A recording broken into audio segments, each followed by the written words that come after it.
Good morning, everyone.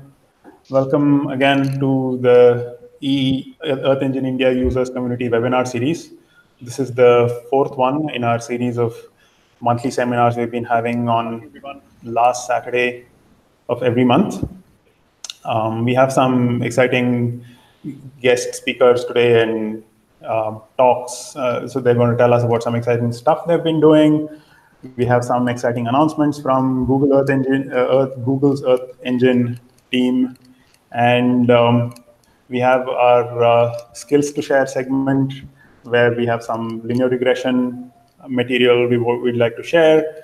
And as always, we'll have time at the end for question and answers from all of you who've joined. So stick around for that. We have our members of the community as well as the guest speakers, all of them staying on till then. So just a quick word about this. So we are as Earth Engine India Users Community, we are a group of we are an online group with people interested in geospatial data analysis in the Indian context. Many of us have used Earth Engine in the past, and we are just trying to get together and help each other learn more and help each other get past issues with Earth Engine and just be a helpful community so everyone can do their exciting projects they have in mind.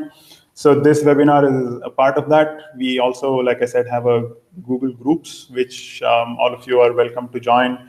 We have a website. Links to all of this will be in the description below at the end of the webinar today. So let's get started. We'll start with a round of introductions of everyone here present to speak with us.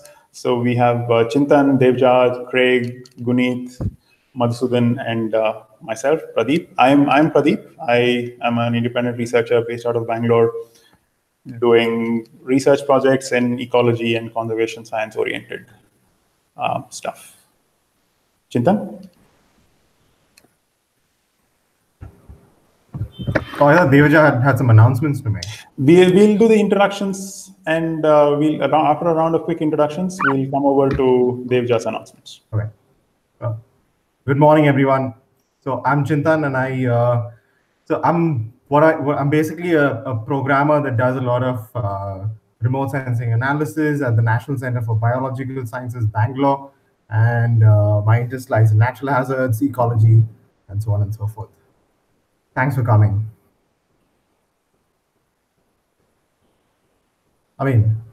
Yeah, Devja, please. Yeah. Thank you guys for having me here. I'm Devja. I'm part of the Google Earth Outreach team.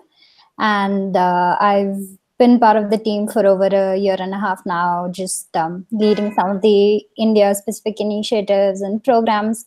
Glad to be here and happy to talk about some of the exciting announcements we have for today. Craig?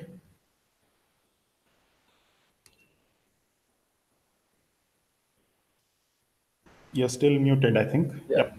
Sorry about that. Hey everyone, I'm Craig. I work as an independent researcher with a bunch of non-profits organizations, mostly on water resources related stuff. So beginning with things like analyzing rainfall data, looking at flooding in different areas. Those are areas of my interest, but I'm also very keen on building community. So that's something that I, as one of the three community co-organizers, am involved in. So while I love Earth Engine a lot, I find that it's a lot better and more engaging when there are other people to share and discuss results with, especially India-specific results and analysis and code. So yeah, happy to be here and happy to share. Thanks, Craig. Guneet? Yeah, hi everyone. Good morning. I'm based out in Delhi, so I am working in Theseus. So I'm a part of that team, and in research team, I'm working basically for Indian villages, studying its economy and some hydrological aspects of Eastern India. So I'm happy to be part of the team. Thank you so much for having me up here. Hi, I'm Madhu. I work with the Nature Conservation Foundation. I'm an ecologist by training, and I'm interested in the use of Earth Engine largely to look at issues and problems in ecology and conservation with large-scale data sets and deep time series. And I've also, with Craig and Pradeep, helping with the Earth Engine India users community, as well as with Pradeep, we've been trying to put together a meetup, monthly meetup in Bangalore for students in ecology and conservation to get together and make the learning process a little more interesting and fun, hopefully. Great. Yeah, that's an exciting roundup of people we have today. So we'll get started with the main part of the webinar today. We'll begin with a few announcements, a few exciting announcements Devja has for us. Devja? Thanks, Pradeep. So for those of you who've been a part of the community on air session since the beginning, we announced our very first contest sometime in December. And the contest officially ended in the end of January. And we have some exciting news to share. We have the winners for the contest. And let me quickly go through the list of winners. Okay, so yeah, we have Ankur, who's a PhD student from the Indian Institute of Science, ISC Bangalore. He is the grand prize winner for the Google Earth Engine India Challenge 2018. So the contest was basically for university and research students who want to learn more about Earth Engine, and there were 2 rounds. So Ankur, his solution for round 2 was picked by the judges unanimously as the grand prize winner. You can check out his winning code on the website. Besides that, we also have 2 runner-up prize winners. There's Shanmati, who's an undergrad student from Anna University, and there's Soumyakant from the Central University of Jharkhand, who also is a winner of the runner-up prize. And yeah, besides that, we have 4 consolation prize winners. You can check out more about them here. And if you were a part of the contest and if you have some feedback that you'd like to share on your experience being a part of the contest, please do let us know. We'd love to hear back from you. We'd love to know how we can improve our contests and what we can do better. And in case you didn't get a chance to participate in the contest, but you would still like to try solving the questions, some of our community members have got back to us saying the contest questions were really helpful in just getting started learning Earth Engine. So you can take a look at some of these questions here. Round 2 was a classification challenge. So the starter script for that, all of the questions are all on the website. So you can take a look, you can access it, and hopefully this helps you in your learning for Earth Engine as well. Yeah, so we'll be giving out prizes to some of the winners at our Earth Engine India Advanced Summit. And a quick announcement for all of you who are attending the summit is that the location has been changed. It earlier was to be hosted at Google India Bangalore, but due to some reasons, we've had to shift the location. It's now going to be at the Taj MG Road Hotel. Please take a look at the website and double check the summit dates and the location. And yeah, for all of you who've registered and who've been accepted, please do join us. It's going to be exciting. We have a lot of community members, Pradeep, Madhu, Craig. A lot of them are going to be leading sessions as well. So it's going to be a fully packed 2 days of a lot of learning and a lot of Earth Engine filled discoveries. So please do join us. And yeah, I think that's about it for me. Great, thanks, Devja. That's something really exciting coming up very soon, in just about a couple of weeks. So we are all looking forward to it. We are looking forward to having more of you in the audience get interested and learn all of this and have exciting work to share with us and all of that. So yeah, great. Okay, so moving on, next up is Chintan. He will tell us about some work he's been doing with noticing, detecting, and reporting about natural disasters in some very sensitive, important areas up in the northeast of India. Chintan? Thanks, Pradeep. So here are my slides, everyone. So basically, I'm going to talk about how I used Google Earth Engine. Sorry, let me just set up my slides correctly. And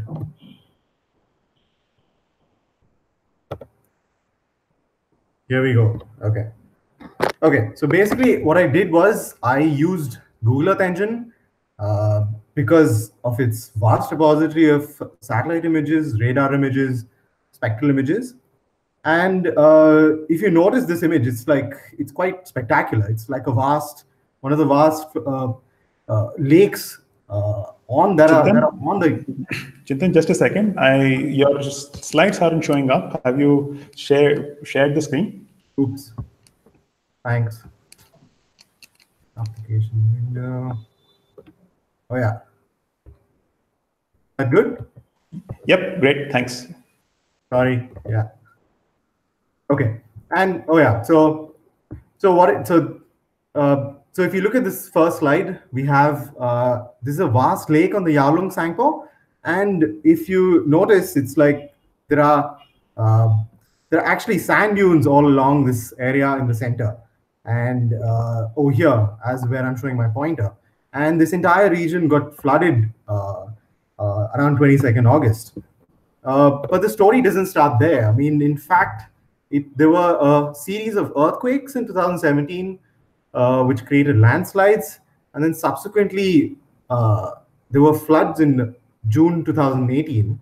And with the vast network of, at least the network of vigilant citizens, journalists, and government officials in Arunachal Pradesh, which borders China and Tibet in the north, and which also where the Yarlung Sangpo becomes the Siang, and it's quite an important river there, and people are generally quite vigilant because they rely on fish stocks there, general water there, and the story actually starts in when there were first earthquakes there, and everybody was concerned about what's happening, and the waters were muddy, and in June. In June, there was a flood. And if you do take a look at these links, there are a couple of articles here, as well as some of my tweets, where you can see how the story progressed. So what I tried to do was I tried to get information from journalists to see what they want, and then connect past events where there were earthquakes. And basically, people were worried that, okay, there's going to be an unnatural flood, or what is happening. But then they also managed to get information from the officials in China that shared, saying that there is a flood happening on the Yarlung Sangpo, and we should be prepared. Now, the government, the government officials and the journalists in Arunachal were not sure exactly what was happening. So it started with a phone call, and they phoned me. So, do you have any access to satellite imagery? Can you help us out? Because we just don't know what's going to happen. And it so happened that on this was sometime between 28th August and 1st September 2018. And oops, is my okay, great. Can you all see my speaker notes, Pradeep? No, okay. I don't. Okay, that's good. Yeah. Okay. So, and what happened was, along with Tanirban Datta Roy, we reported on like a series of earthquakes, and then the government was really supportive that, okay, fine, we need to let's see how we can use y'all to help us out in the future. And what happened was, between June and July, the landslide dams had failed that were on the Sangpo, and an outburst flood did ensue, but at a much smaller scale than what had happened in the year 2000. However, there was serious damage in the floodplain. So everybody was concerned that are we going to expect more floods, given the information from the Chinese officials. However, on 29th August, there was a cautionary issue letter issued by the deputy commissioner of the Siang districts, and he had warned the citizens not to refrain from venturing into the Siang. The letter also stated that the Central Water Commission had received data from China indicating a discharge of about 9,000 cubic meters per second from one of the 3 stations. So the 3 stations, I mean 3 of the hydrological stations on the Yarlung Sangpo, from which the Chinese, they share hydrological data with us. This particular discharge of 9,000 cubic meters per second was also the highest in 50 years. So this is the information I had received, and I was quite unsure about what to do with this information and how do we go about it. So the first place I did look was Google Earth Engine, and then I looked for images, but unfortunately there was plenty of cloud cover across the area. So I was wondering, okay, if there were to be a flood, then clearly it has to be from either extreme a lot of melt from ice, or it's going to be a really a very precipitous, a lot of rainfall, or perhaps a cloudburst, as many had said. So I went to the NOAA website. NOAA is the National Ocean and Atmospheric Administration in the USA, and they often put up consolidated, composite maps of precipitation, as well as they calculate the anomalies. So in this particular map, what you see is that you have the anomaly. That means so 0 would be basically normal rainfall from 1981 to now, but then anything above it or below it would be basically an excess from the mean, a deviation from the mean. So this is, if you notice the pointer, this is how the Yarlung Sangpo flows from here, and then it comes into Arunachal here. And if you notice this vast green area, it's quite clear that certain parts had at least above 150 millimeters of anomalously high rainfall. And here's a closer look at the image, except that the data is still not fine resolution. So what we have is low rainfall in Arunachal Pradesh. So clearly that told us that the flood is probably not going to happen, is not the focal point of it is not anywhere close by. But then when I looked at this map, there was clearly a lot of rainfall all the way from June to August from the headwaters of the Yarlung Sangpo all the way. So that sort of motivated me to look at, okay, so if there's so many clouds, I can certainly use radar images, because so what happens in radar, and perhaps you should also read up on radar and backscattering, is that so if you take a really rough surface, the scatter from radar would be very, would be in a much larger plane. But however, in a flat surface, or say if you even take a mirror, or if you take ice, the scatter from it is quite specific in its angle. It's a little complicated, but sure, you all can perhaps read it at some point in time. And certainly, so I picked out the 2 areas, two of the hydrological stations from where data is shared with us. And if you notice, so this is an August 2017 image, these 2. And this looks like, okay, so in August 2017, what was the rainfall like? How did it look? How is the flood? Looks, okay, perhaps it is normal, we're not sure. Okay, so in July 18, it's okay. And it seems like to be, the waters are much lower than August 17. July 10th to 17th, again, it's okay. So there seems to be some increase in water levels here, as well as you notice certain islands disappearing off here, especially this one and this one. And then what was absolutely stunning was what was going on in between August 20th and 30th in 2018. And that corresponded to the date of when they recorded the 50-year high record of 9,000 cubic meters per second from this station, Nuxia. And if you notice, there's water quite far out there. And again, those islands have disappeared from July to, so clearly the water is rising from July to August. To facilitate that, I was wondering, okay, so what do we do? Can we check this out across the vast scale? People had shared a lot of rumors that the Chinese had opened up a dam, and they were like planning to just not care about what is going on.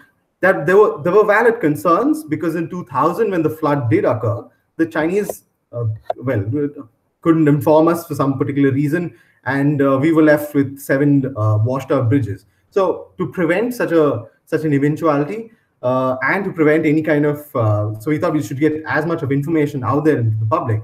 And it was amazing that Google Earth Engine already have had this platform where you can create these apps. And so if you check out the first link, and I'll switch the screen there, and perhaps you all can go to the particular link instead of using my screen. If you notice, so we have, so I've chosen 2 images to compare, and one's from 2018 June, 3rd June, and I've compared it with a July image, and this is at Nuxia. And if you just notice what's going on here, is that you do see an increase in water levels, that's for sure. But what's also quite, and so basically what we wanted to do is we wanted to get a composite. I wanted to get a composite of every single radar image that was available in that particular time frame. So to run this app, I actually went to Google Earth Engine's app repository. I mean, they have like this website where all the apps are, and over there was an open source script where a weekly composite of all Sentinel-1 which images were sort of were added as layers, and that's basically what I did. And I just added more layers and sort of gave it a specific region for it. And so if you move out, and then if you sort of go towards go further east towards the headwaters of the Siang, and if you change the dates, you do see actually a tremendous increase in water, and it's quite shocking, in fact, that such high levels of water could be were like there was such high levels of water in this region. What also was quite what I also did find and notice was that as I kept on going east towards the headwaters and towards the origin of the Yarlung Sangpo, which is basically very close to Mount Kailash, you notice that I noticed that even though the rainfall was different and was low in a couple of the stations, there was still a flood indicator on the river, which meant that there was water coming from areas much farther up than from than exactly from the station area. And so if you look at the the July 22nd image, and you compare it with the September image,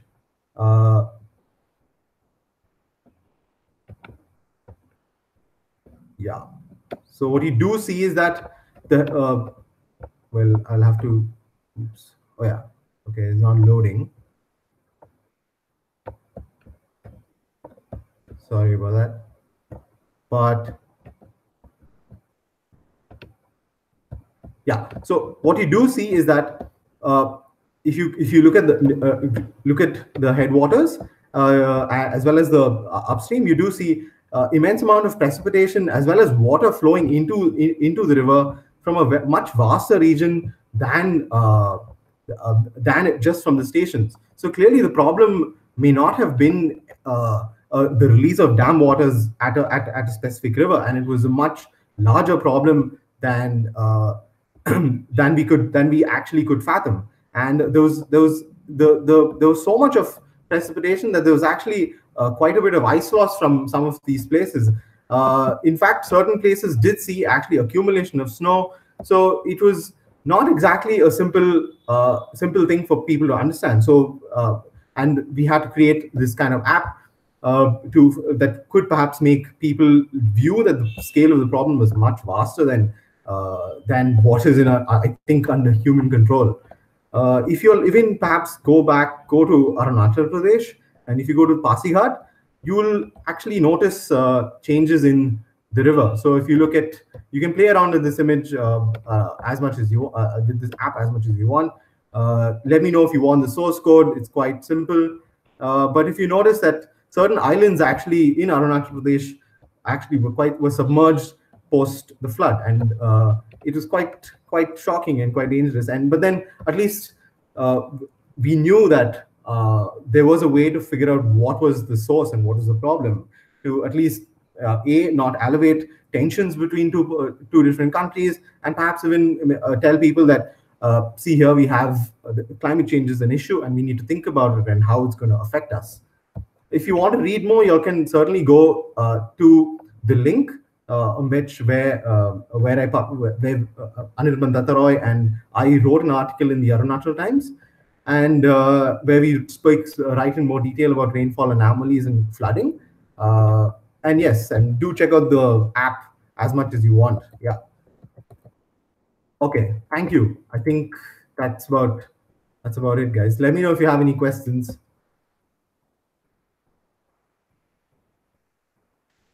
Great. Yeah, thanks a lot, Chintan. That's an excellent example, I think, of something that happens on the ground somewhere that motivates some interested people to pursue what might be going on, dig deeper, and how satellite imagery can be useful in that kind of inquiry. And that's where the Earth Engine as a platform comes in as very helpful. And all the learning material and openly shared resources are also very useful for someone to get started and very quickly build something that can actually be very helpful in communicating to people on the ground, people in the government, lots of people who are important in managing these things. So yeah, I think that was an excellent example of how all of this comes together for a very exciting and interesting, important question. Thanks a lot, Chintan. I hope, I guess there'll be questions, even if not now, but maybe even later, someone might pipe up and ask some questions, and it'd be great to have you answer those. Excellent. So we'll move on to the next segment where we'll have our skills to share part for today. And we have MD Madhusudan taking over for that part. Madhu? Okay, thanks Pradeep, and thanks Chintan for sharing what you did.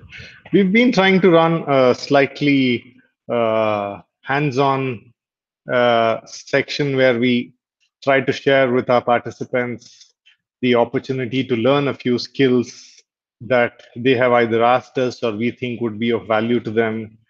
And we've done sessions on charting, we've done sessions on classification and other kinds of skills. Today, based on requests we've had in the past and so on, we're going to try and share how you can do linear regressions with in Google Earth Engine.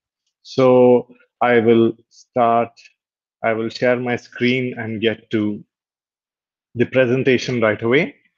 And what I do want to start with is a disclaimer that I'm not going to be getting into linear regression as a statistical concept, but this session will focus more narrowly on linear regression as a Google Earth Engine skill. How do you do linear regression within Google Earth Engine? So all the care and learning that one will have to exercise to apply this this method carefully, that I'm assuming all of you have had the background to do, and will ensure that you're deploying that carefully.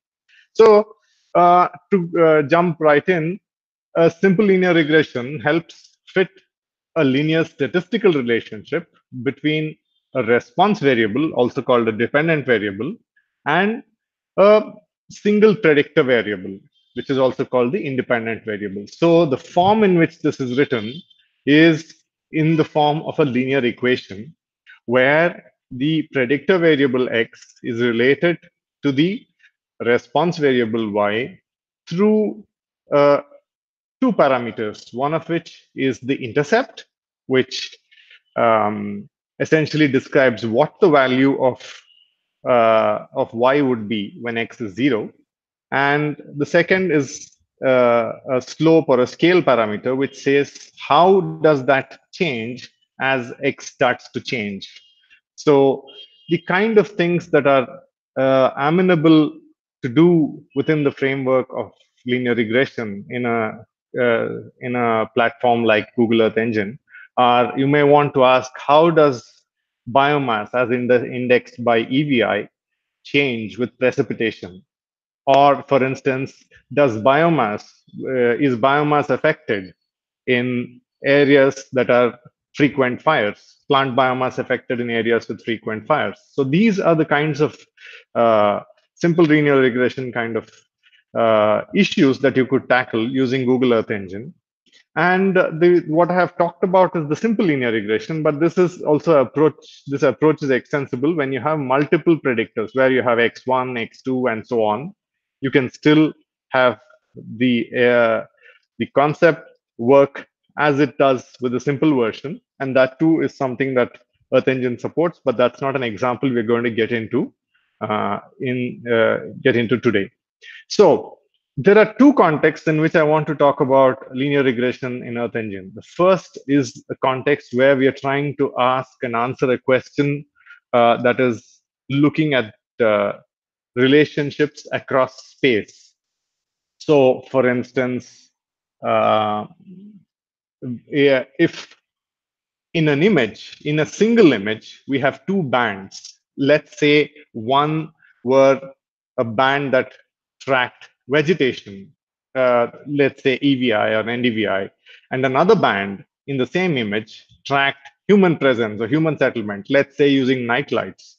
So as human presence increases, as the brightness of these increases, what happens to, as human presence increases, we could be asking what happens to vegetation, or as fire frequency increases, what happens to biomass? So these are the kinds of questions that we are trying to answer, where the information, we've got a lot of data that we have aggregated, perhaps composited over time, and what we have been left with are two variables, which is the independent and independent variable, both as bands in a single image. And when we run this, the input is an image, and the output that we get is a single dictionary where we get the intercept, the slope, and the residual of running the regression. So that is the first context. The second context is where, let's say, you are trying to look at how something changes over time. Is there an increasing trend? Is there a decreasing trend? So in such a situation, you have multiple images in a collection that are organized in order of time, where image 1 is perhaps the earliest and image 10 is the latest one here. And what you do, this is typically how time series data are arranged and structured within Earth Engine. So here, your input to the regression is an image collection, and what you get is essentially a regression running, believe it or not, in every single pixel of your image. And for every pixel in the image, you get regression outputs, such as the slope, the intercept, and the residuals. And this is a complex data type, which is stored in each pixel, and that's what makes it what is called an array image. And that can be flattened or represented a slightly different way so that it can actually be seen, where your output image finally shows you either the trend, if you like it, or the intercepts, or perhaps the reliability as indexed by your RMS error or something like that. So let's go and look at both these contexts. So what are the steps involved in undertaking a linear regression across space? So what you would have to do is prepare your image data. So there are three fairly simple steps. You prepare your input image data, which has both the independent and the dependent variables. You construct the input image, which has to be done in a specific way. I'll show you in a minute how to do that. And then once you have the image in that particular, where the bands are arranged in that particular way, you can apply the linear regression, which, like all other statistics in Earth Engine, is available through a reducer. And then you print the outputs. As a couple of, in the code that I have shared below, it's a complete example. I have a few additional things which try to do Also show how you can chart something and see what your data are actually showing, so that you don't just have to look at consolidated metrics like uh, slope and intercept, but you also can get to see the actual data. So in this case, what I'm trying to do is asking, how does vegetation vary with increasing human presence? And I just want to leave, for those of you for whom this might be, you may already be familiar with this. This kind of an idea is extensible. You can do much further with this. You can start predicting various things using multiple input bands in a more complex regression framework. And if you are interested in doing that, check regression trees. And that's something that might be a do-it-yourself project that you'd like to do. So now let's get to the steps a little more closely. So what I have done in my example is that I have got a collection of night lights from a certain period, an 8-year period, chosen the correct band that I'm interested in, and I have got a median composite from that. Similarly, I have taken the MODIS NDVI data, and then for the same period of time, I've selected the NDVI band. And this requires a little bit more of processing, because these are 16-day composites, so you get multiple composites within a year. And I wanted to bring it all down into one image. And the way I have done that is that I have tried to find the annual maxima, which I'm interested in. And for each of the 8 years, having got a manual maxima, I have obtained the median and then corrected for the scale factor that's inherent to this data and prepared the relevant image data. So then what I have done is to construct the image to be used in the linear regression. I have started by putting a constant image, which is needed because one of the parameters we are estimating is a constant, the intercept, to which I have also added the night lights, which in this case is our independent variable. These are two independent variables. We are trying to estimate a coefficient for this and a constant here. And this is the dependent variable. And this is the sequence in which they get added. And that is important here. And I have to, since they come from different data sources and so on, I have done a reprojection to ensure that they're all at the same scale, so that, when we are trying to do a graph and so on, we end up with the same number of points and you don't have problems on that count. So finally, applying the linear regression reducer is quite simple. So you take the image that you have produced, apply a reduce region, which by default works on the entire footprint of the image. You use the EE reducer linear regression, providing two parameters, one which describes how many independent variables you have, and the second one which describes how many dependent variables you have. You could have a second dependent variable as well. So you could have multiple independent variables, as I mentioned to you at the start. And I was doing this over the region of Kerala state at a certain pre-chosen scale. And that gave me the outputs, which I was able to print like so. There's a simpler version of what this gives in another function called EE reducer linear fit, which gives us the scale and the offset, which is the slope and the intercept parameters, which you can use straight away as well. It's useful for you to know this. And often we are trying to see and evaluate the strength of a relationship between two variables. And that too can be estimated using the Pearson correlation coefficient, which is available under the Pearson correlation reducer, which can also be applied. And the script has all of these. So this is a quick run through of the script. We will go to the code editor and take a look at that as well. But from here, we go to the second context where we are trying to do this, do a linear regression. Sorry, let me go back. Okay, here. We are trying to do a linear regression over time. So here again, I will quickly run you through another example. What I have taken here is an assessment of the nature and extent of changes in urban footprint in India. You all are aware of this very famous data set of the night lights. And what it allows us to do is look at a 20-year period between the early 90s to the early 2010s of how the areas that were under stable light changed over that 20-year period. And that was a very good way of trying to get a sense of where have the extent of lights been. So this is an intensification of human activities, settlement, and so on. So were there places where it increased? How fast did it increase? Were there places where it decreased? Where were they? This is the kind of a question you're trying to ask when you're doing an analysis like this. So what we have is a 20-year data set, and I'm trying to find out what are the places where the urban footprint expanded and increased, what are the places where the urban footprint may possibly have not changed, and what places the urban footprint may have even declined.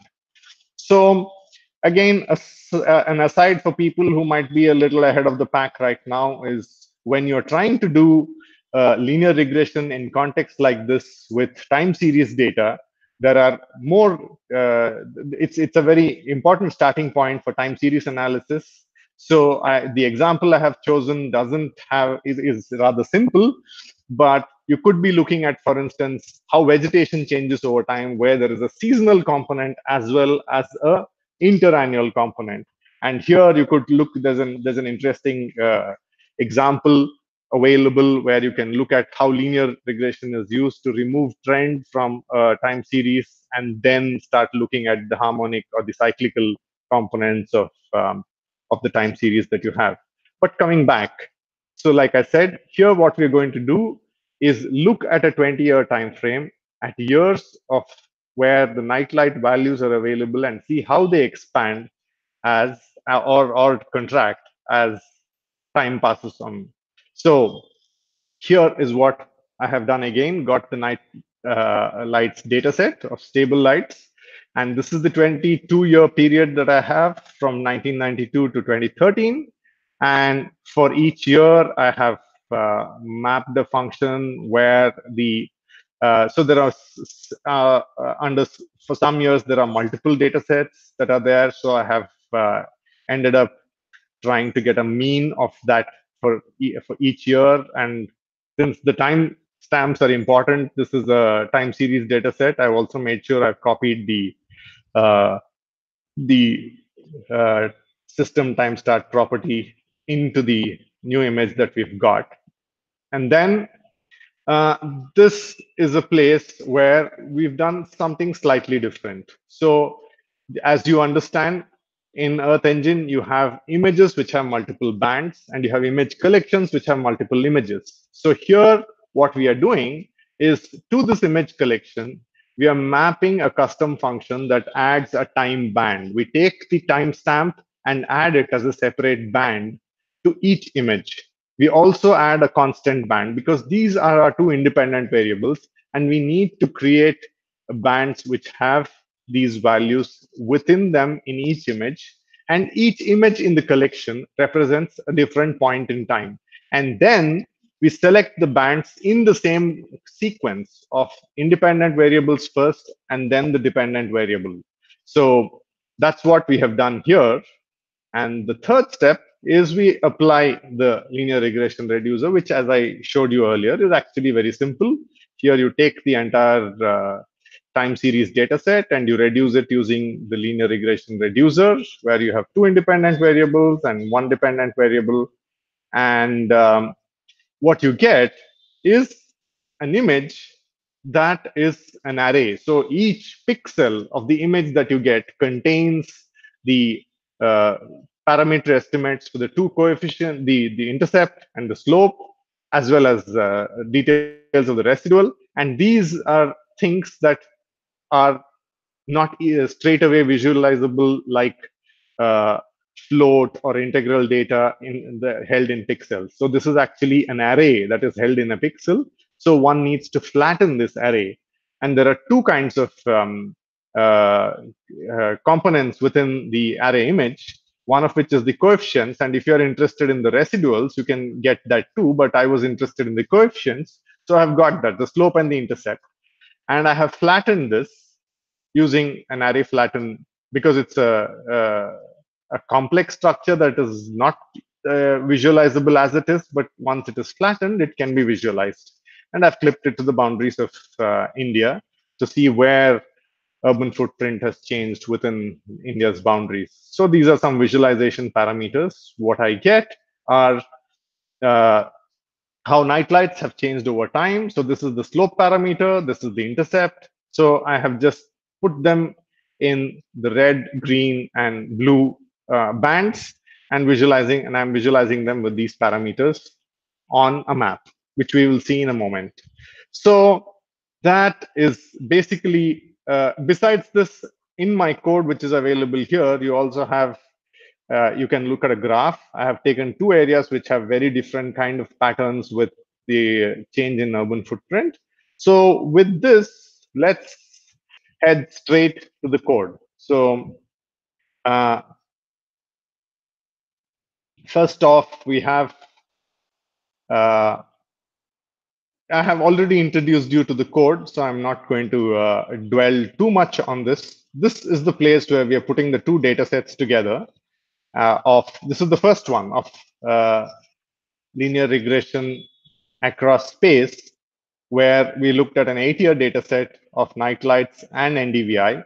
And in the area of Kerala, where we were limiting our analysis to, what we saw is that in pixels within one region, as the value of nightlights and the nightlight intensity increases, you have NDVI decreasing. It's not such an earth-shaking or counterintuitive or surprising result. It is. I hope you will have more. We'll have better examples in which to employ. I just wanted a simple example where there's a very obvious trend that one can see. And what I wanted you to see here are these results, which is the where you can run the Pearson correlation coefficient, where you can get 0.71, a minus 0.71, because this is a declining relationship, and a p-value which you can get. And with the linear regression, what you get are these two coefficients, which are the intercept and the slope. And you get, with the linear fit, you get exactly the same thing. So the offset basically tells you what the value of NDVI is at 0 nightlight intensity, and from there how it decreases. This is a minus here, as with increasing nightlight intensity. You get the same parameters in both the linear fit reducer and the linear regression reducer, but in the linear regression you get something called residual, which is the root mean square error. And this tells you how good the fit is. Unlike an R square, this is an absolute measure. You can relativize it by dividing by the mean or something like that. But this is a very good measure of getting a sense of how good the fit is of your model with the data. So this is a relationship where, as nightlight intensity increases, you have NDVI, vegetation cover, decreasing. So that's example one of linear regression across space. The second example of linear regression over time is where we have what we have tried to do is bring together. I have chosen two locations which I looked at earlier, one for suburban Bangalore, where there's an expanding footprint, and there's a place in northeastern India where you actually get a completely different footprint. So what you see here in this, so for a moment, let's look at the visualization. I have talked about the analysis itself. What the visualization is showing you is that the areas that are in red are areas where the urban footprint has been expanding. In other words, year on year, if you look at the slope, you are getting an increasing slope, like in Bangalore. So these are the measures you can see here. This is the graph that's available. So if you have a point over suburban Bangalore here, this is what happens. It starts with a value of 11 or 12 and is in the 60s by the time you get 20 years down. And there are areas of northeastern India, like in Assam, where there are gas fields, and these are not places that are permanent. One has to keep moving. So things that used to be much, much brighter than Bangalore at that point of time have slowly over time, where I think with the declining yields and so on, they may have shut down those gas fields and so on. So there are places here. There's also data of Bombay High, which you can't visualize in this particular thing, where you see similar decline in night lights over the 20-year period. So what I also want to quickly point out to is what you get when you print the regression estimates for for the two of the features that we picked of urban Bangalore and of areas of Upper Assam. For each of these two features, you get, so like I said, there is a regression in every pixel, and there are parameters in every pixel. So I have put a point, and we are looking at the pixel, the regression results underneath that point in a pixel. And what you get are, for suburban Bangalore, you have, I mean, this is not something I'm very comfortable with. You have an intercept that's -50. I'm not quite sure what -50 means. Maybe so this is at time 0. This I'm not quite sure, because I think it's starting in a way that it's produced back further. It ends up with a negative intercept. Ideally, this shouldn't be happening in your regression. You should have thought this through a little more carefully than I evidently have, but that is something that's all right, I think, for this example. And you see that this is a positive slope with an expanding, which indicates there is an expanding. So you could, in addition, also plot residuals on a map and see which are the places where you have the most reliable estimates of change, and you could incorporate that into your visualization or your data subsetting as well. So similarly here, if you look at these areas of Upper Assam, you see that they start out, the intercept starts out being very high. So this is the data itself. This is not the fit. So, but if you look at the fit, it starts out at being somewhere around 61 and starts to decline over time, and there's a negative slope here.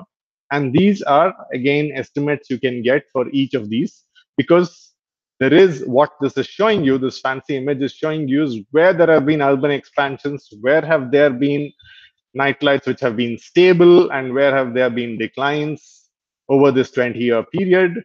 And this is done by having a full regression with 22 points for each pixel and a fit for each pixel, whose slope and intercept are used in visualizing this right now. So this is the example of a time series regression over time.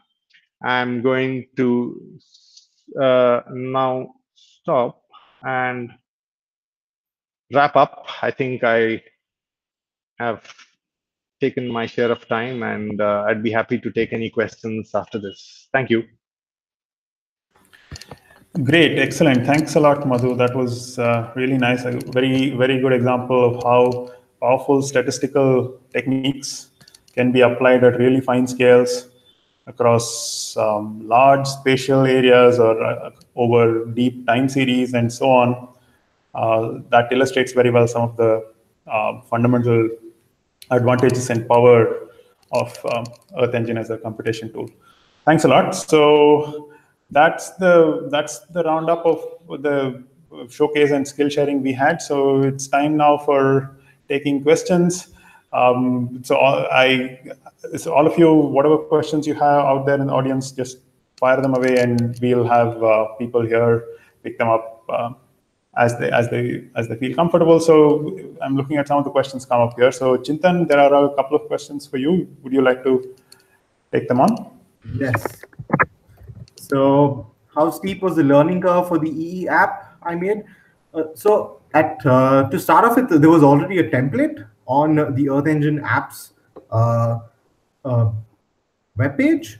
And so it actually made it easier for me to actually read the code, understand what it's doing, and then sort of modify it and go forth after that. So, well, it's a slightly difficult question because everybody's practice with code itself is different. But I would say I would suggest one thing if you want to make a faster learning curve. Read the code, and if you make notes on what your code is, that's even better. If you make notes on, so you annotate somebody else's code itself, that's also a great practice. Yeah. For the second question, were the maps used to facilitate stakeholder discussions, community government in these states? It so happens that at least the Disaster Management Authority was comfortable with what information I gave them, and they were at least happy to not have to know that it was not some release of dam waters that had created this problem, because they didn't want to. I mean, I'm sure they. I don't think either of the two countries want to escalate tensions or get into more trouble. But they were happy that that data was shared with them. In fact, in in 2017, when the first earthquakes that were reported by me and my colleague, that actually initiated discussions with the Ministry of External Affairs and the Beijing office. So yes, it actually did help us get some way on sharing data and so on and so forth. Thanks. Great, thanks. So there are a few more questions maybe rolling in, but there was one for Madhu. I think, would you have anything more to add to what you're already including in the slides, Madhu? I think you're still muted, Madhu. Sorry.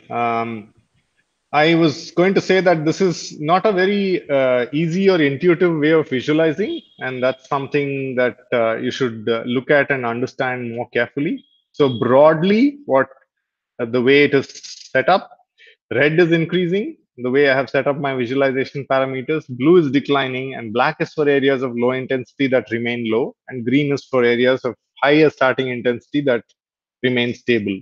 But I have put two of the Bangalore and Upper Assam locations that you have. You can just change the lat longs there to an area of your interest and see what's actually going on there, and you'll get a graph and you'll be able to see it for yourself, what has been happening there, and perhaps you know better why that has been the case. This is just the data. The understanding, I don't have an understanding of what's happened all over the country.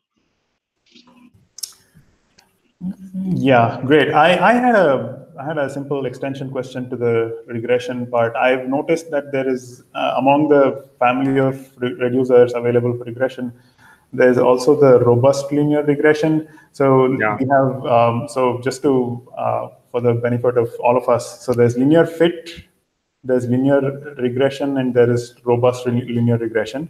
So Yeah. the first two, we had them featured in the talk. So just to kind of round it up, do you have a few words you can add about the robust linear regression, what that might be useful for?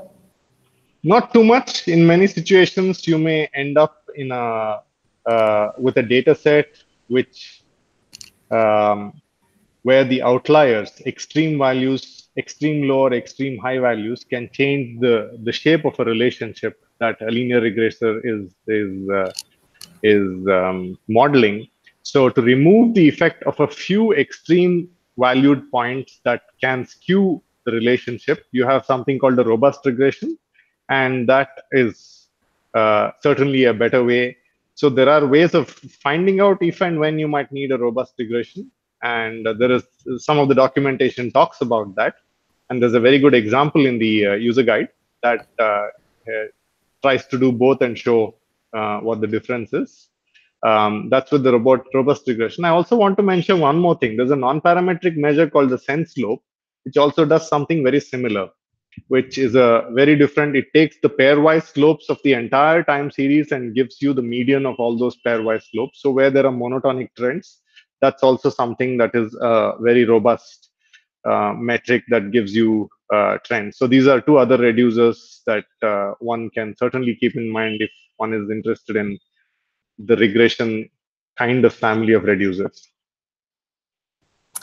Yeah, great, excellent. So I think it looks like we've run through most of the questions we have, but great for all the engagement. Great that you were all able to be here and engage with us while we put this together.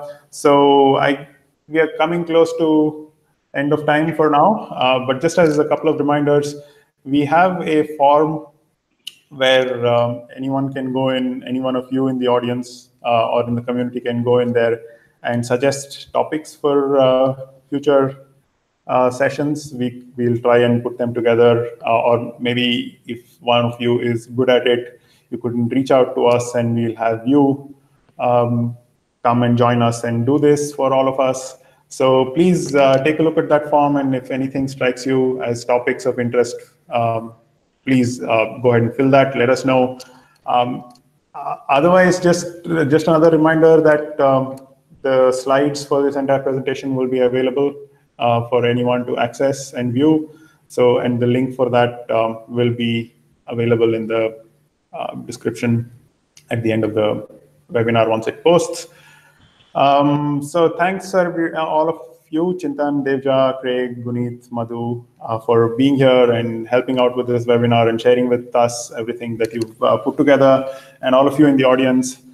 Some of you who come back repeatedly and some of you who are new. Thanks a lot for joining us and being here and making this a success. We'll continue to engage with each other and have useful things to share with each other. And hope to see you all again next time. That's first Saturday of April next month. And those of you who will be at the Advanced Earth Engine Summit, looking forward to seeing you all in person.